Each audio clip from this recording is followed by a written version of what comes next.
आज आपको मैं बताने वाला हूँ इंडिया के गोल्डन बॉय की स्टोरी।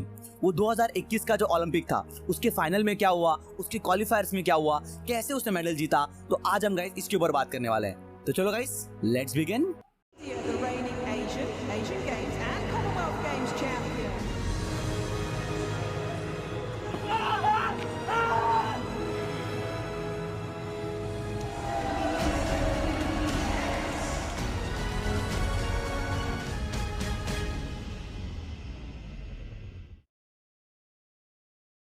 तो गाइस इस कहानी की शुरुआत करते हैं क्वालिफायर से। तो गाइस क्वालिफायर्स में कैसे होता है ना, टोटल गाइस 32 प्लेयर होते हैं। 16 प्लेयर होते हैं ग्रुप ए में और 16 प्लेयर गाइस होते हैं ग्रुप बी में। अब इनमें से अगर किसी को भी फाइनल में क्वालिफाई करना है तो गाइस उसके लिए होते हैं दो रास्ते। पहला दोस्तों है कि आपको गाइस 83 या फिर 83 से ज्यादा थ्रो करना पड़ेगा। अगर आपने वो कर दिया तो गाइस आप फाइनल में क्वालिफाई हो जाओगे।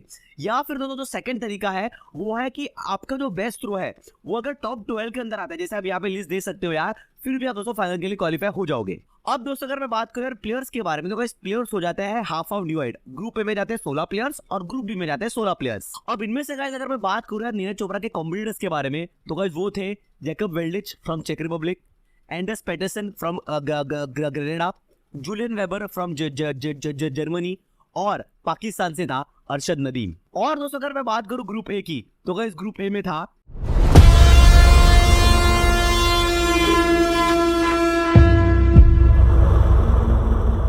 अगर मैं बात करूं जोनास स्वेटर के बारे में तो गाइस जोनास स्वेटर ने 2021 जो कि अपना ओलंपिक ईयर था उस साल उस बंदे ने 90 के ऊपर 5 बार थ्रो किया था और उनमें से गाइस एक थ्रो था 96.29 मीटर्स का। और मैं अगर इस बात करूं उसके पर्सनल बेस्ट की ओवरऑल तो गाइस वो था 97.76 मीटर्स का। तो अभी आपको गाइस समझ में आ चुका होगा यार कि इसके लिए मैंने इतनी हाइट क्यों बनाई थी।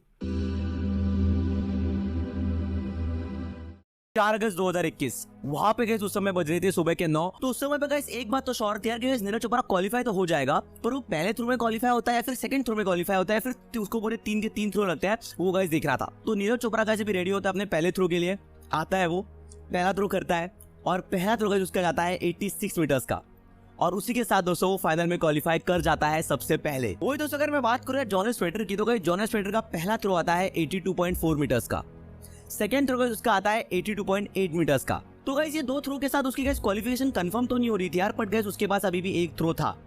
तो गाइस वो थर्ड थ्रो में आता है एंड एज यूजुअल गाइस वो थर्ड थ्रो में अपना 85.64 मीटर्स का थ्रो डालता है और उसी के साथ गाइस जोनास स्वेटर भी गाइस फाइनल के लिए क्वालिफाई हो जाता है। और गाइस अगर मैं बात करूं बाकी प्लेयर्स की तो आप दोस्तों यहाँ पे लिस्ट देख सकते हो यार, बाकी सारे प्लेयर्स भी गए जो अपने अरशद नदीम थे, जैकब वेल्डिस था, जूलियन वेबर था, गाइस वो भी गाइस क्वालिफाई हो चुके थे।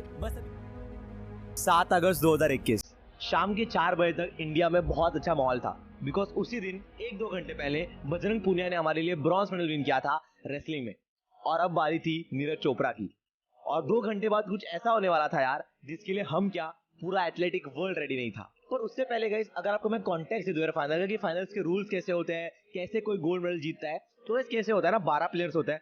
12 प्लेयर्स को स्टार्टिंग में 3-3 थ्रोस मिलते हैं। उन 3 थ्रो के बाद जो गाइस टॉप 8 में आएगा उनको गाइस और 3 थ्रो मिलेंगे और जो बाकी के 4 प्लेयर है वो हो जाएंगे डिस्क्वालीफाई। और इस बार गाइस एक प्लेयर ऐसा हुआ था ना डिस्क्वालीफाई, अगर आप उसका नाम सुनोगे तो आप गाइस शॉक हो जाओगे। वो अगर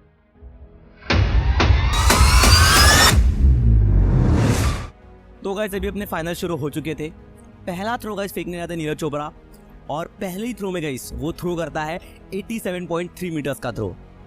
अगर मैं बात करूं सेकंड थ्रो की तो गाइस वो सेकंड थ्रो में करता है 87.58 का थ्रो और इन 2 थ्रो के साथ अभी गाइस लगने लगा था कि मेडल तो गाइस आने वाला है, पर कौन सा आएगा वो गाइस पता नहीं था। और मैं गाइस बात करूं बाकी प्लेयर की तो उसके गाइस आसपास सिर्फ एक ही प्लेयर था, वो था जूलियन वेबर, जिसका गाइस थ्रो था 85.30 मीटर्स का। अब गाइस ये सेकंड थ्रो के बाद इतना तो लग रहा था यार कि शायद से नीरज चोपड़ा को मेडल तो मिल जाएगा, पर क्या इससे वो अच्छा कर पाएगा।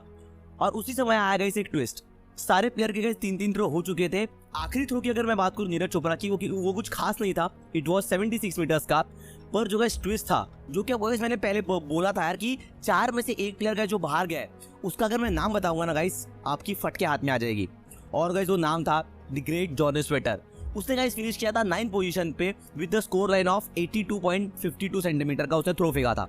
और उसी के साथ गाइस जो लास्ट के 3 थ्रो है वो उस गाइस लेने नहीं मिलेंगे और वो हो चुका था गाइस डिस्क्वालीफाई। तो अगर मैं आखिरी 3 थ्रो के बारे में बात करूं नीरज चोपड़ा के तो वो कुछ गाइस खास नहीं थे। उसका फोर्थ और फिफ्थ थ्रो गाइस अनवैलिड था और सिक्स थ्रो उसने फेंका था 84 मीटर्स का। और मैं अगर गाइस बाकी प्लेयर की बात करूं यार तो उसके आसपास गए सिर्फ 2-3 प्लेयर थे। एक था Arshad Nadeem with score line of 84.62, एक वैन वेस्ली था चेक रिपब्लिक का, उसका स्कोर था 85.40 का, और एक जो गाइस बंदा पास आ रहा था नीरज चोपड़ा के वो था जैकब वेल्डिच विद द थ्रो ऑफ 86.67 का, जो कि उसने गाइस अपने 5वें अटेम्प्ट में मारा था और उसका गाइस एक अटेम्प्ट और बचा था। नीरज चोपड़ा ने गाइस मेडल तो अपना कंफर्म कर लिया था, वो था सिल्वर मेडल, पर क्या उसको गोल्ड मेडल मिलेगा वो डिपेंडेंट था जैकब वेल्डिच के ऊपर।